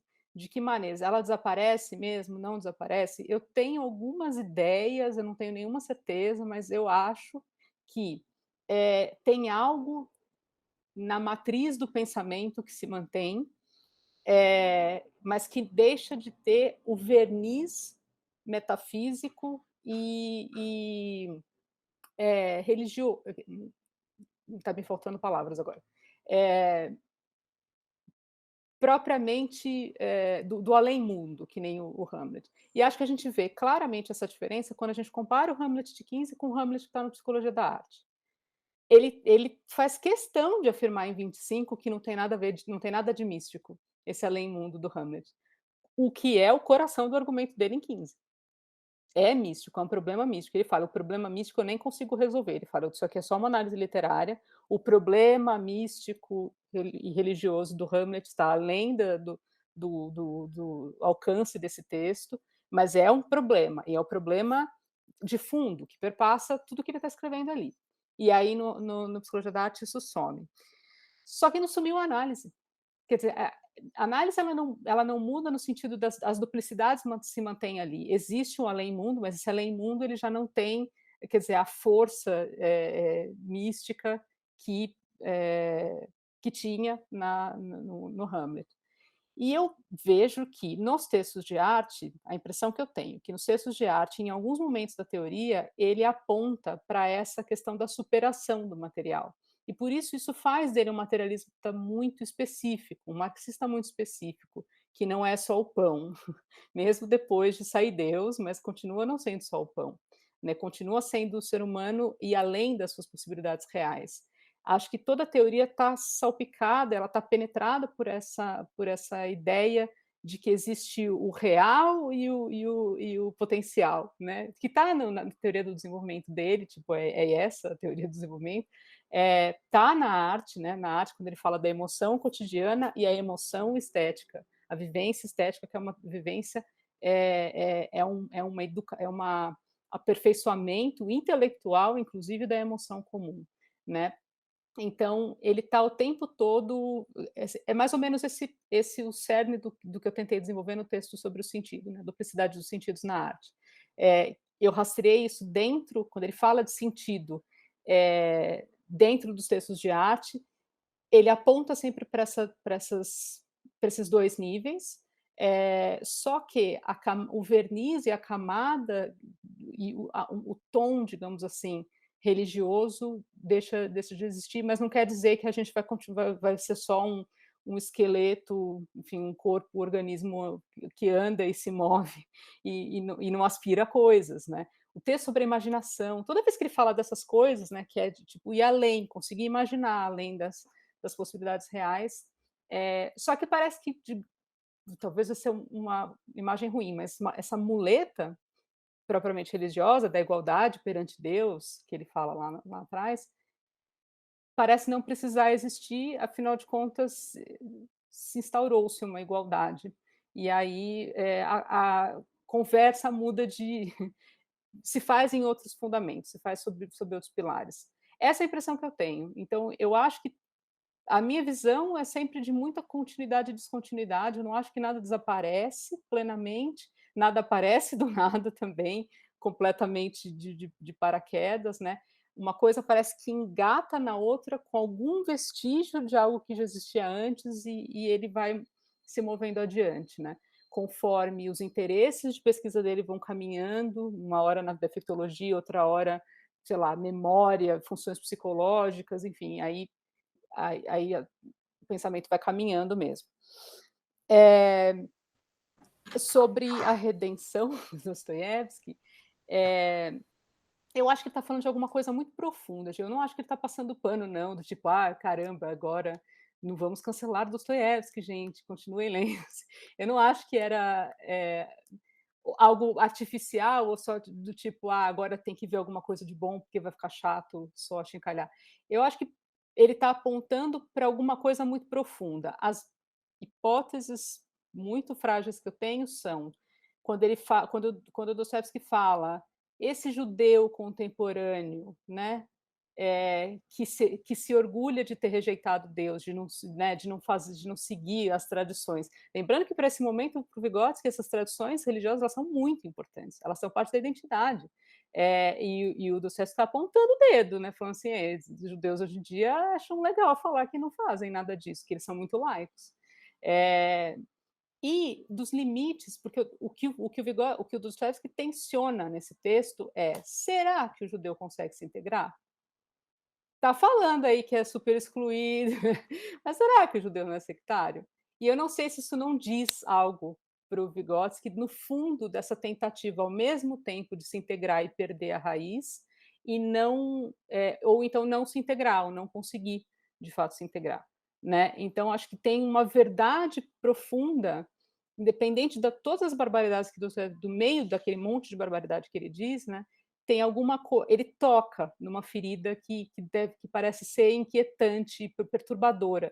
E por isso que Vygotsky continua fala disso em outras oportunidades, né? O que a gente está fazendo? A gente está transformando em questão partidária, a gente vai resolver nossos problemas nacionais com o partido político e vai brigar entre si. Enfim, ele entra nessas disputas das organizações sociais, né? Enfim, de como o povo judeu se organiza mesmo. No Teatro Revolução, o Teatro Revolução, ele não fala esse é um texto bem impressionante porque ele é um texto de 19 e a Revolução acabou de acontecer e ele está fazendo um balanço sobre Teatro e Revolução, basicamente, tipo, a Revolução, lembrando que a Revolução é de outubro, quer dizer, nem conta 17, passou 18 e 19, ele está escrevendo um balanço sobre Teatro e Revolução. E ele fala só do Mistério Bufo, né, do Mayakovsky, que ele diz que é a única peça revolucionária que teve até então. De fato, era a única coisa que tinha, né, que era fruto propriamente de uma produção revolucionária. Então, ele não... nos textos de Gomel que são posteriores, ele parece enxergar algum potencial.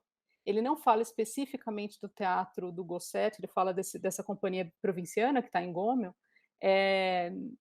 e não desenvolve, é tudo muito lacônico também, mas ele parece ter dúvidas, ele acha que existe alguma originalidade, alguma contribuição, que é uma contribuição, como eu tentei mostrar naquela situação, estética, teatral, não uma contribuição religiosa, não tem nada a ver com isso, mas ele fica apontando, ele tensiona muito os limites, será que isso vai dar certo, será que a gente não tá só usando coisas folclóricas e estereotipando, enfim.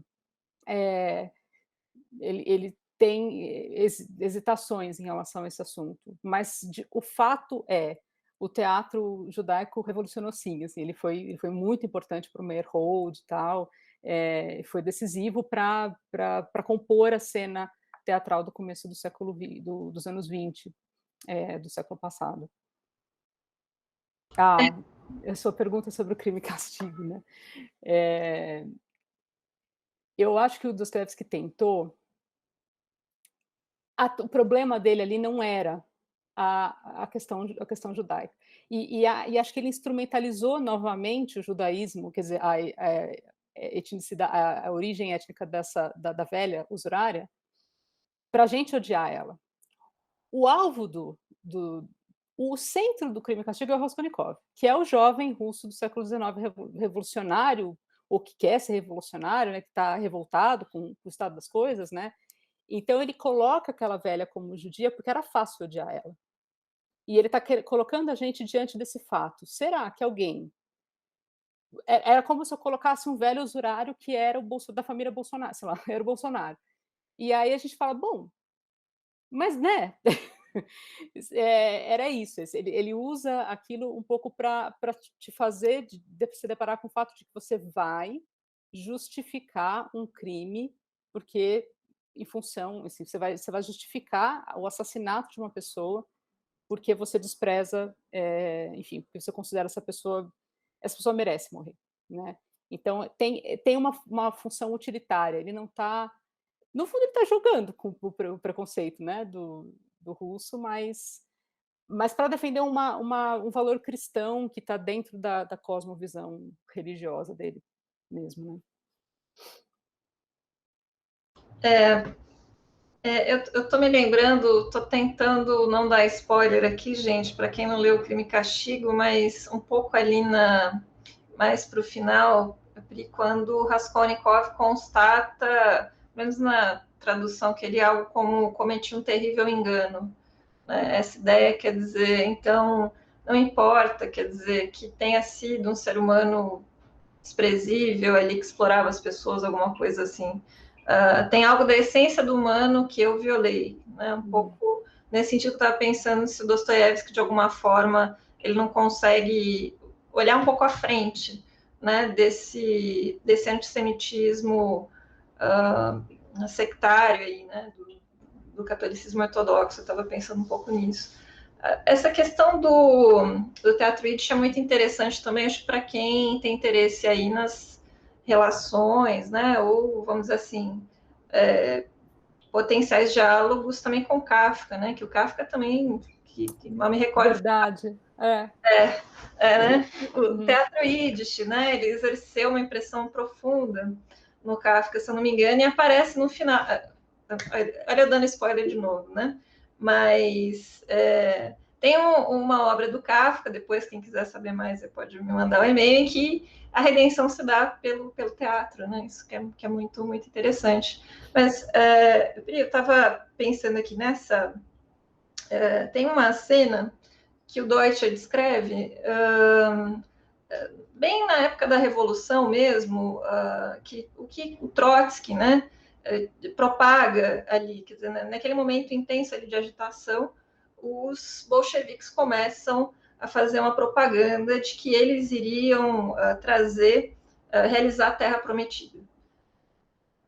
E aí, inclusive, há reuniões de trabalhadores em que as pessoas começam, de alguma forma, a fazer orações, né, a cantar, porque elas acreditam que elas vão, de fato, tornar possível aquilo que era possível só como um suspiro da alma oprimida, que era a religião, né, para lembrar ali o Marx. Então, o Vygotsky, ele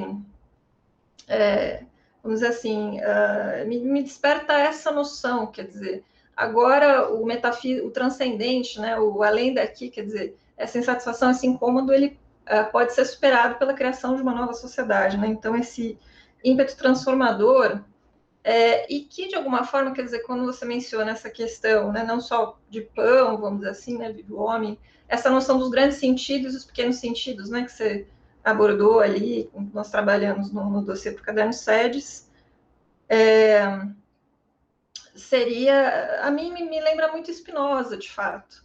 Eu estava até lendo aqui o texto do Friedrich Gutz sobre Vygotsky, que apontam isso, né? Porque senão fica muito difícil, acho, até compreender essa inflexão que é um pouco abrupta mesmo, né? Quer dizer, até 1916 tem vários textos sobre a questão judaica, judaísmo, a questão identitária, e de repente, né, uns poderiam até imaginar, nossa, mas isso foi o quê? Foi oportunismo do Vygotsky, alguma coisa assim, quando me parece que ele sempre teve, quer dizer, pelo menos, né, segundo também esses autores, Spinoza aparece muito cedo na formação dele, e para o Spinoza é muito cara essa noção de causalidade eficiente imanente, né, que ele acaba transportando para dentro da sua leitura de marxismo. Né, quer dizer, como você é meio que uma utopia que vai se realizando no próprio processo, né, quer dizer, essa unidade entre corpo e mente, né, entre imaginação, processos criadores e ação. Então, eu veria, quer dizer, que ele, de fato, ele não... Essa essência, de fato, ela permanece. Essa leitura de ser humano, de alguma forma, ela persiste. E mesmo, quer dizer, se você pega esse texto mesmo, né, essa sua tradução, e alguns textos mais jovens aí do Vygotsky, você percebe que não é que é uma religiosidade muito amena, né? No sentido de que você não vai ver ideias absurdas, por exemplo, né? Você não vai ver coisas vamos dizer assim, desconexas, uma religiosidade oficial, digamos assim, né? Mas que isso está, de alguma forma, impregnando a leitura dessa relação com a identidade judaica, quer dizer. Então, acho que isso pelo menos me satisfaz, né, em termos de entender essa transição. Essa questão dos aspectos, há estudos sobre os aspectos milenares na Revolução, e não, na verdade não é muito original essa história de que o socialismo como paraíso na Terra estava antes já nos socialistas utópicos e tal, e no caso específico russo, eu até não muito tempo dei uma aula sobre esse assunto, sobre o Vygotsky o jovem Vygotsky e o impacto da Revolução, né? E ele está nessa transição da era de prata, né? Do simbolismo para as vanguardas, né? Que não são coisas coexistentes, na verdade, mas e eu até trouxe o exemplo do Blok, um poema que chama Os Doze, tá nesse livro Poesia Russa Contemporânea dos irmãos Campos e do Boris, traduzido pelos irmãos Campos e pelo Boris, em que ele fala da Revolução, ele descreve quase como uma crônica também o que está acontecendo diante dos olhos, que é a Revolução, e ele termina com a imagem de Cristo. Essas coisas estão misturadas mesmo, assim, não estão... quando você disse que o Vygotsky mimetiza, né, o país inteiro ficou ateu, de repente, né? Será? E é isso, essa questão ela está aberta, não é só, essa também não é uma questão só individual e específica do Vygotsky, mas é como que todo aquele contingente, toda aquela população, onde ela colocou, onde foi parar, né? Essa mentalidade, essa maneira de encher, essa cosmovisão mesmo, e que do caso judaico tem suas especificidades, né? Que acho que tem. E com o Vygotsky tem uma mistura muito original, que foi bater no liquidificador lá com o Trotsky, o Spinoza, e coisas muito próprias, e deu num tipo de leitura do ser humano, da sociedade, que foi muito próprio mesmo.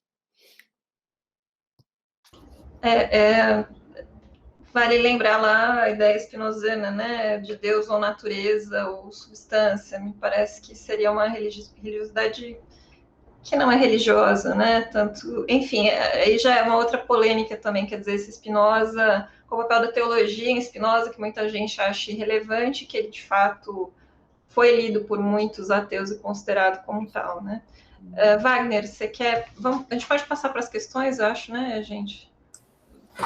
Ok, eu só queria... Eu não resisto também fazer alguns comentáriozinhos, né? Um deles a Priscila até já adiantou, que é a questão dessa relação controversa, complicada, né, entre a escatologia cristã, né, do céu, do paraíso, e o socialismo utópico, como isso se transforma no marxismo, a materialização disso, né? A confusão que muita gente faz, né, entre do marxismo enquanto contra a religião e o marxismo como uma superação no sentido supra-assunção, na verdade, né? Sei lá como traduzir isso direito, da religiosidade e tudo mais. E aí a Gisele estava falando, né, dessas imagens religiosas que aparecem, né, e do nome do grupo, né, e eu lembrei, porque é uma passagem do Vygotsky que me toca muito, né, daquela nota de, a gente acha que talvez de quando ele estava para ir para o hospital, ou algo assim, né, de que ele se via como Moisés no cume, né, no topo da montanha, vendo a terra prometida, mas sem colocar os pés nela, né? E aqui ele estava se referindo à psicologia que ele estava vislumbrando, mas que, enfim, né? Então, todas essas questões nos fazem pensar muito, né, nessa trajetória toda que ele vai seguindo.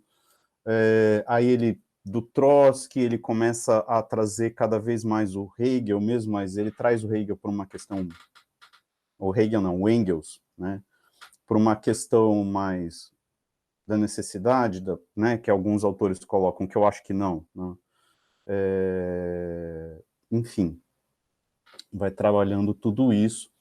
E eu achei muito interessante, né, que essa crítica que o Vygotsky faz ao Dostoiévski, né, a esse cinismo do Dostoiévski, né, inclusive o chamando de pequeno burguês, né, como isso se encaixa muito com uma parte da nossa mídia, inclusive que se diz de esquerda, né? Então, um certo cinismo, por exemplo, como, por exemplo, quebrando o tabu, que às vezes não quebra tanto tabu assim, né?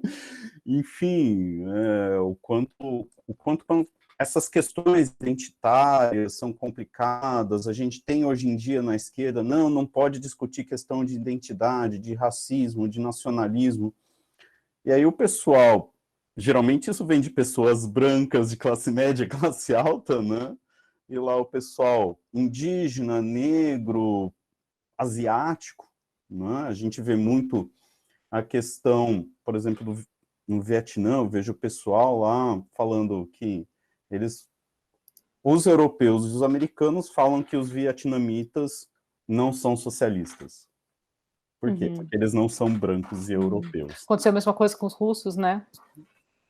Exato. Isso aí não é marxismo, isso é um marxismo oriental, né? Não aconteceu, né? O marxismo de verdade nunca existiu, porque ele só poderia existir na Europa Ocidental. É uma crítica que o Losurdo faz, né? Muito, muito boa. Mas, enfim, trazer aqui as questões do pessoal. Primeiro, a Fernanda, ela pede para você clarificar um pouco mais, né? Quais são as injustiças que o Vygotsky vai apontar na fala do Dostoiévski em relação aos judeus, né? E o Marcelo Dack, ele pede para você tentar relacionar um pouco mais esse Vygotsky do não só pão com o da psicologia da arte, o Vygotsky do pensamento e linguagem, né? Que ele coloca que uma coisa é a gente ver a escrita, né, do pesquisador em primeira pessoa, ou mesmo os escritos dele no final, não é? E as biografias sobre o autor, né, o que se escreve sobre o autor. Sim, obrigada pelas perguntas, obrigada pelo comentário, Wagner. Eu acho assim, você falou das questões atuais, assim, eu não pude não pensar em todas essas e no mundo que a gente vive, assim, eu imaginava o Vygotsky hoje, aquilo podia ser um post, sabe, um blog, e ele, sei lá, metendo a boca no trombone, assim. Então, fiquei muito sensibilizada, eh, com a coisa da coragem mesmo e de tratar isso, não é uma questão particular, não, é uma questão de direito, é uma questão literária e é uma questão, ao mesmo tempo, obviamente, humana, né? É que isso parece que é óbvio, né? Assim, não é preciso dizer que desumanizar um grupo de seres humanos em si abominável, mas, assim, além de tudo, ele está apontando por uma questão que é propriamente literária, né? Em relação às barbaridades que o Dostoiévski diz, são muitas. O texto ele é cravado de referências. Então tem todas, trocentas citações da Recordações da Casa Morta, dos Demônios e do Crime e Castigo, em que ele faz essa representação é, ruim e falsifica. No Recordações da Casa Morta, o Vygotsky aponta que o Vygotsky falsifica mesmo, né? Qualquer judeu que lê aquilo fala assim, que ele descreve um rito judaico de maneira completamente falsificada, inventando coisas e tal, enfim. E ele fala também de uma coisa que ele chama de judeu episódico, isso é muito interessante, né? Que é um judeu que não precisava, de repente, do nada, aparece um judeu, assim, não tinha motivo assim, de ser judeu, mas ele tasca ali lá um judeu que, sem que nem porquê, só realmente avacalha a representação, combina com esse quadro de avacalhação é, do, do judeu na obra. Então, enfim. Mas, em relação especificamente ao texto, esse é um texto que não tem tradução para o português, ele tem tradução para o inglês, que está no Diário do Escritor, é um texto de 77, no volume de março do Diário do Escritor, chama A Questão Judaica, entre aspas. É importante lembrar que ele pôs entre aspas a questão judaica. Hoje em dia a gente fala da questão identitária também, né? Tem gente que gosta de colocar entre aspas a questão identitária. E aí, lá o Dostoiévski se defende, porque ele recebe uma porção de cartas mesmo. O Vygotsky conta essa história. O texto do Vygotsky conta essa história, né? Que o Dostoiévski recebe reclamações, né, de leitores judeus que falam: mas por que você odeia a gente? E ele tenta se defender e responder essas críticas desse jeito cínico e escapadiço, falando que, imagina, nossa, mas eu nem notei, era chato falar desculpa, assim, desculpa para quem se ofendeu, foi isso que ele fez, é o texto da Maria Bo, é o vídeo da Maria Bo. Desculpa para quem se ofendeu, para quem me entendeu errado, exatamente isso. E aí, mas ele vai para muito pior, né? Porque ele fala assim, existe ódio, animosidade entre o judeu e o povo simples. Ele não está falando da questão de Estado, né? Ele leva para esse assunto. O povo russo odeia o povo judeu? E aí ele fala, não, de maneira nenhuma, o povo simples não tem nada contra. Inclusive, respeita. Tudo é fantasia dele, né? Ele vai falando assim da cabeça, tipo, não, respeita, tá tudo bem. Não existe ódio. E aí ele vai desenvolvendo o argumento até o ponto de ele falar assim, na verdade, até existe um pouco de ódio, mas é do judeu, né? Em relação ao judeu que se segrega e tal, e tal. E aí ele aponta um outro assunto, enfim, ele traz outros argumentos que são realmente pesados. Ele fala, bom, o judeu se faz muito de coitado, mas ele tem pena do camponês, que é mais oprimido que ele. E, enfim, aliás, é isso, assim, você não pode reclamar sei lá, do seu direito trabalhista porque tem alguém passando fome, você devia estar lá lutando, sabe, é esse argumento que ele usa. O judeu, por acaso, já moveu alguma palha pelo mujik? Está aí reclamando, mas tem mujik que está muito pior do que o judeu, enfim, leva para esse lado. E aí, quando ele viu para a jaca mesmo, ele fala assim, bom, mas será que se a gente tivesse em proporções diferentes, o judeu não ia oprimir a gente também? É horrível, né? Ele parte do princípio que o judeu, porque o judeu, quando teve oportunidade, se juntou com o opressor mesmo. Sei não, se essa gente aí, se tivesse dominando o mundo, não ia estar também com o pé no nosso pescoço. E, enfim. Incrível, né? Todos os sinais de um discurso preconceituoso mesmo, racista. É racista, não tem outro nome, assim. Mas é muito interessante que o Vygotsky está diagnosticando isso como algo estrutural, não como algo pontual e tal. E falando do ponto de vista de alguém que está do lado do oprimido, né? Então ele fala isso com muita clareza mesmo, com muito lugar de fala, sei lá, se dá para usar isso. Mas eu recomendo realmente a leitura, porque acho que o Vygotsky mesmo faz um bom pupurri, assim, você não precisa ler a obra inteira do Dostoiévski, o Vygotsky selecionou os piores momentos, né? Digamos que, assim, piores momentos de tudo que o Dostoiévski já fez relacionado a esse assunto. E Sobre a outra pergunta, eu acho que eu tentei responder um pouquinho antes, eu não sei em que altura que essa pergunta veio, mas eu vou retomar. Eh, assim, de fato, onde eu tento desenvolver esse assunto é nesse artigo do Caderno SEDES, né, que é não sei como chama, mas saiu no Caderno SEDES, no ano retrasado, né, Gi? Enfim, depois a gente coloca o link no comentário. Eh, eu acho que esse assunto de superação, de ir além do material, do concreto e do imediato, do cotidiano, essa noção, ela atravessa Vygotsky de cabo a rabo. Eu acho que de cabo a rabo, assim. Para falar só dos textos sobre arte, tá cheio, assim. A experiência estética é uma maneira de superação da experiência cotidiana, né? Ela é ir além da experiência cotidiana. A criação infantil, a criatividade humana, a imaginação humana são maneiras de visualização de algo que não existe, com base em algo que existe, porque aí ele já está profundamente materialista, né? Ele não está falando que a imaginação é a criação de algo que nunca existiu e que não parte de lugar nenhum. Ela parte de experiências prévias. Por isso a gente tem que ter muitas riquezas de experiência. Por isso que ele fala aquela frase um pouco um pouco assim, né, surpreendente, de que a criatividade do adulto é maior do que a da criança.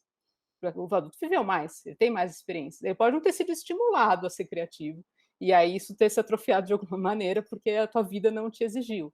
Mas, potencialmente, considerando que a criatividade é partir daquilo, do que se viveu, do que se viu, seja diretamente, ou seja indiretamente, porque se ler livros ou conhecer a história do seu país, a história da humanidade, é uma maneira de ampliar a sua experiência, mesmo sem ser vivendo coisas efetivamente, né? Para o adulto esse campo é muito mais vasto do que para a criança. A criança está limitada a um certo círculo de vivências que é mais restrito. Então eu acho que assim, em toda essa tendência que o pensamento do Vygotsky tem, que eu acho que está de fato tirando o verniz metafísico, está no coração da ideia de Aufhebung, né, de suprassunção, de superação. É com esse crivo que ele vai pensar, sei lá, qualquer coisa, no limite, assim, né? Que é por isso que desenvolvimento e aprendizagem não estão separados, né? A gente aprende para se desenvolver e não precisa se desenvolver para aprender. Quer dizer, para ele, as coisas estão, de fato, em movimento, né? O desenvolvimento psíquico está em movimento, o desenvolvimento físico e as potencialidades estão em movimento, elas estão sempre em direção ao futuro. É assim que termina a psicologia da arte, o comportamento futuro, a organização de um outro homem, refundação do gênero humano em outras bases, a partir da constituição de novas experiências, de uma sofisticação emocional. É disso que o Vygotsky está falando em Psicologia da Arte.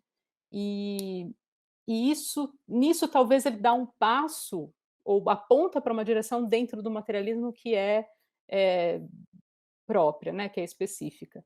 E nisso vem talvez uma pegada no sentido de patins, de uma mentalidade que se orienta para um ideal, né,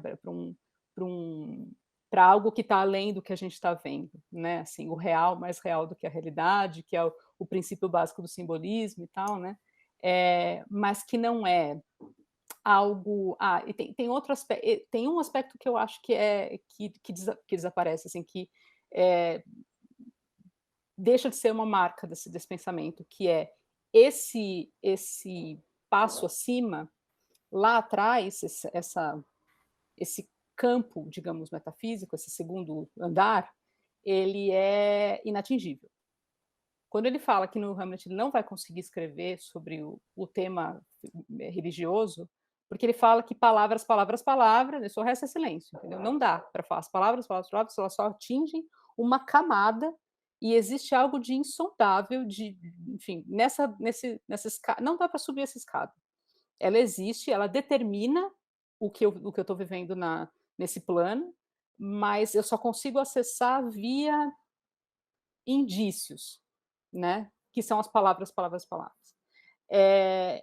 A impressão que eu tenho é que, e para usar também mais um jargão contemporâneo, sendo empoderado pela revolução, ele consegue achar que existe uma escada sim.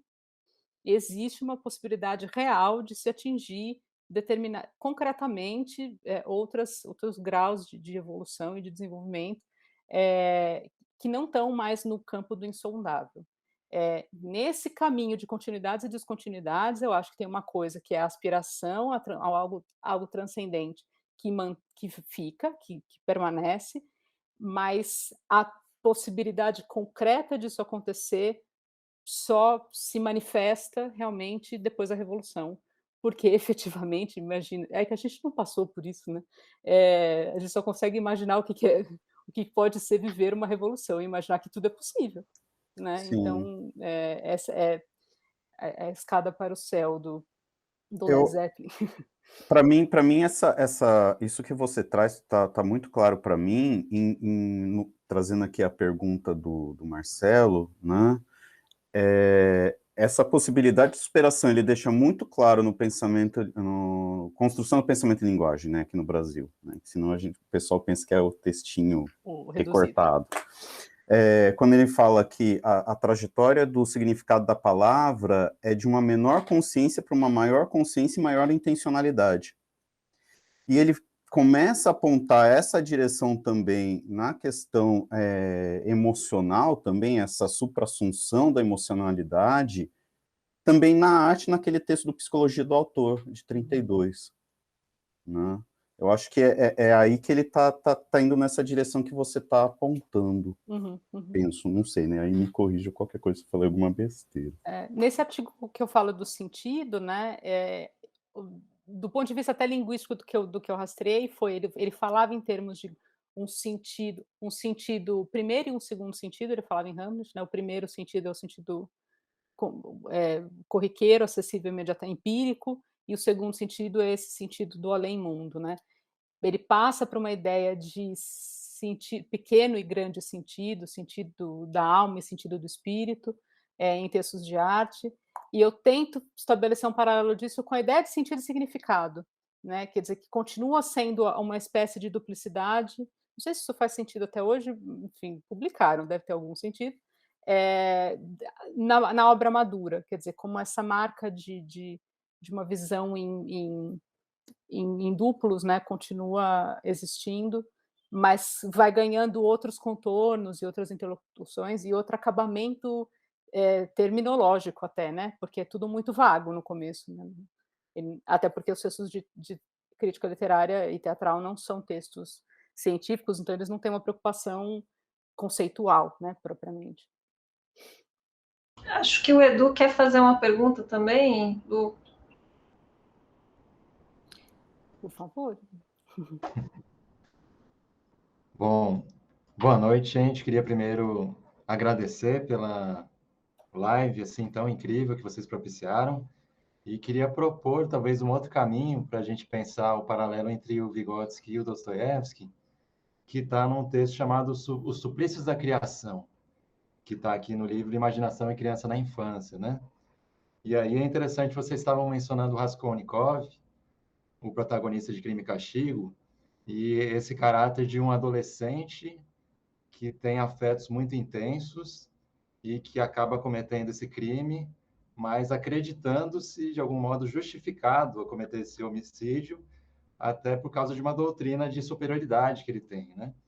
E aí o Vygotsky também menciona um outro caso, de outro romance clássico, que é o Adolescente, que ele considera também uma espécie de romance de formação, né? E aí, então, eu queria trazer aqui a questão de que, para além do antissemitismo, do debate sobre o Dostoiévski ser, de alguma maneira, um antissemita recalcado, será que o Vygotsky também não se interessa pelos suplícios da criação, tal como se manifesta em Dostoiévski, né? Porque nós sabemos, por exemplo, da dura vida que o Dostoiévski teve, né? Isso já virou, assim, fatos biográficos muito conhecidos, ele ser supliciado com a prisão na Sibéria, ele ser condenado à morte e ter enfrentado o pelotão de fuzilamento, né? Ou seja, ele quase realmente foi uma vítima da pena capital e depois conviveu com a epilepsia. enfim, é uma biografia também muito dolorida, digamos assim, e até os YouTubers falam sobre isso na internet brasileira, né? Se vocês procurarem lá a Antofágica, ela fala a dura vida de Dostoiévski, né? Então, me parece que aqui nesse texto Suplícios da Criação, Dostoiévski é um exemplo de alguém que encarou os desafios de verbalizar afetos que o grande criador é raro na sua capacidade de fazê-lo, né? Então, eu queria só ler um trechinho e perguntar para a Priscila o que ela pensa sobre esse trecho, que menciona o Dostoiévski e menciona também um poema do Lermontov, né? Então, eu só vou ler esse trechinho e aí eu te passo a palavra. A criação traz grandes alegrias para a pessoa, mas há também os sofrimentos contidos na expressão os suplícios da criação. Criar é difícil. A necessidade de criar nem sempre coincide com as possibilidades de criação, e daí surge um sentimento de sofrimento penoso, de que a ideia não foi para a palavra, como diz Dostoiévski, né? Aqui a referência ao adolescente. Esse suplício é expresso pelos poetas com palavras como essas que ele cita de Semyon Nadson, que é assim: não há no mundo suplício maior que o suplício da palavra. Inutilmente, um grito quer sair, às vezes, da boca.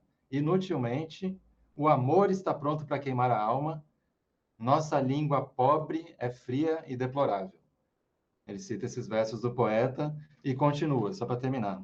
Esse desejo de transmitir em palavras o sentimento ou a ideia que nos domina, o desejo de contagiar o outro com esse sentimento, e junto a isso, o sentimento da impossibilidade de fazê-lo, estão fortemente expressos na criação literária da juventude. Em seus primeiros versos, o Lermontov fala disso da seguinte forma. Então, eu termino com os versos do poeta, né? Com a letra fria, é difícil explicar a luta das ideias. Não há sons nas pessoas bastante fortes para representar o desejo de deleite. O fogo das paixões supremas sinto eu, mas palavras não encontro. E neste instante estou pronto a pagar com a própria vida para derramar a sombra dela, ao menos, em outro peito. Então, eu queria ouvir um comentário da Priscila sobre os suplícios da criação e o quanto o Vygotsky pensa esse tema a partir do Dostoiévski e do Lermontov, nesse texto, que acredito que é dos anos 30, né? Obrigado. Sim. Obrigada, Edu, pela pergunta, pela citação. Esse texto é tão bonito, né? Assim, é sempre bom ler e reler. Então, tudo aquilo que o Vygotsky acusa, é preciso ser bastante dialético, de fato, né? Assim, ele não está cancelando, do ponto de vista assim, não leiam e tal, porque se a gente for enumerar todos os autores que ele está citando nesse texto sobre o antissemitismo, cai todo mundo, é todo o cânone do século XIX. Tá? É Gogol, é Pushkin, todo Turgenev, né? Todos os grandes autores da literatura russa do século XIX, e ele não está discutindo, ele está discutindo um defeito literário, como eu falei, né, um problema literário, que não é só um problema social, ou um problema do racismo propriamente, né, mas um problema, é uma falha literária que está circunscrita a uma coisa, que não invalida o resto, né, digamos assim. Todo o mérito, todas as conquistas da literatura russa não se anulam por essa falha, né. Só que é interessante que o lado do Vygotsky enaltecendo os grandes escritores, eu acho que já era um pouco mais conhecido, porque ele, de fato, cita profusamente literatura, né, assim, mais em alguns textos do que em outros, no começo, obviamente, muito mais quando ele fala mais de arte, a gente vê que ele tem uma educação literária e estética muito vasta, né, ele tem uma formação muito ampla, e uma escuta muito atenta, não apenas para os clássicos, né, tem Shakespeare de cabeceira ali, tem os clássicos do Tolstói, o Dostoiévski dos russos, mas tem o Bunin, que ele está citando no Psicologia da Arte. O Bunin era um contemporâneo, né? Assim, ele está muito, muito atento, ele tá falando do teatro do Mayakovsky, em 19, né? Que ele não está só também venerando autores já consagrados. Então, ele tem uma sensibilidade artística bastante aguçada, e um contato muito íntimo, assim, de leitor, de fato. Eu, às vezes, falo sobre educação estética, do ponto de vista do Vygotsky e tal, e aí muitas vezes me perguntam, mas como fazer, né, para desenvolver, para promover uma educação estética, né?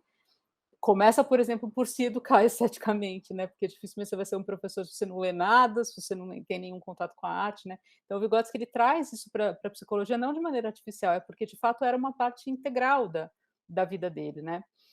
O que eu acho que esse texto sobre o antissemitismo traz de original é que, para além dessa sensibilidade, e as coisas simplesmente coexistem. É difícil para a gente hoje em dia, porque a gente só cancela. A gente está nessa máquina de moer, assim, que a gente vê coisas que a gente acha que estão erradas e estão erradas, e a gente sai, o bebê, a placenta, a mãe, o pai, não sobra nada. Assim.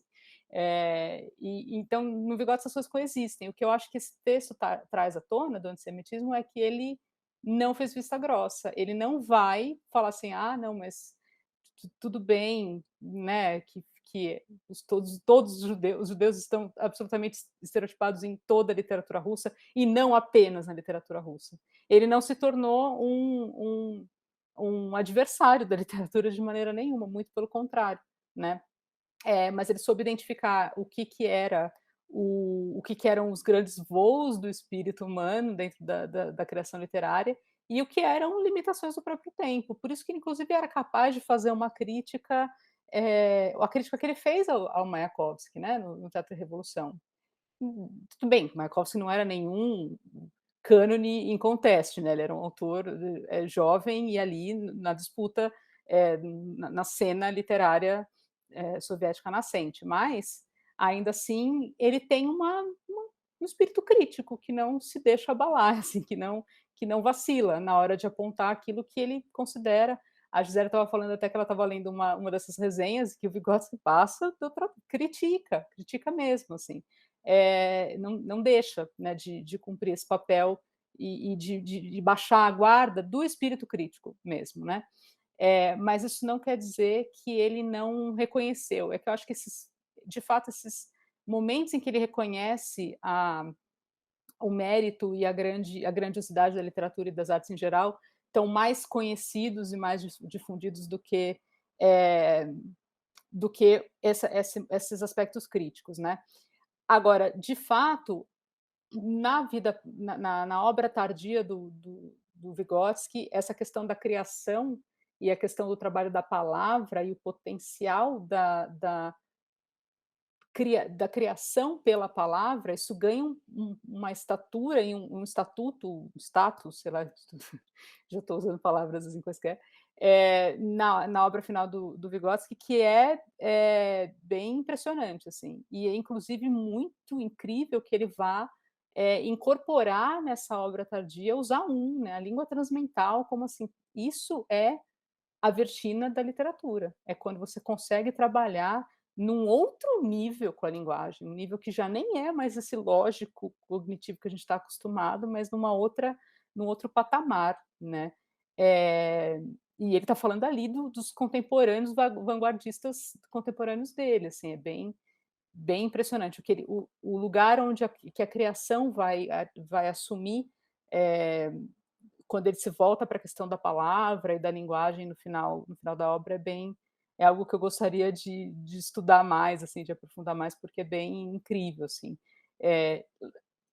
Passado toda a sua biografia dentro da psicologia, quando ele retorna, de fato, ao assunto da literatura, está realmente em outro patamar a discussão.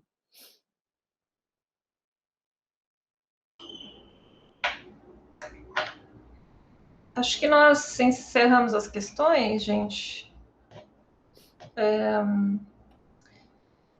Eu também gostaria só de frisar, né, de reforçar, melhor dizendo, isso que a Priscila comenta, como a gente consegue aprender o próprio ato, né, o gesto da crítica com Vygotsky, essa capacidade enorme que tem de vamos dizer, de ter uma empatia com relação ao sentido do texto e jamais tecer ataques ad hominem, né? Porque, quer dizer, mesmo Dostoiévski, que ele critica impiedosamente nesse texto, é o autor com que ele vai dialogar depois na construção do pensamento e da linguagem, aí outras obras também. Da mesma forma que, se pegarem fascismo e neuropsicologia, também ele critica aí, né, os psicólogos alemães que tinham aderido ao nazismo, que foi o caso do Esch,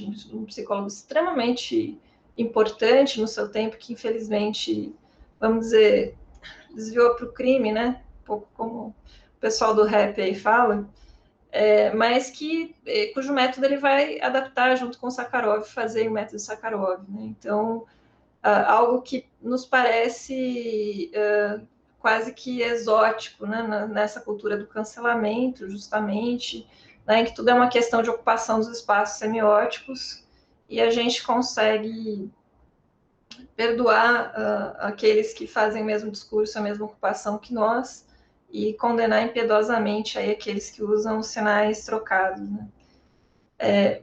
Mas acho que é isso então, Pri. Você quer finalizar também? Falemos.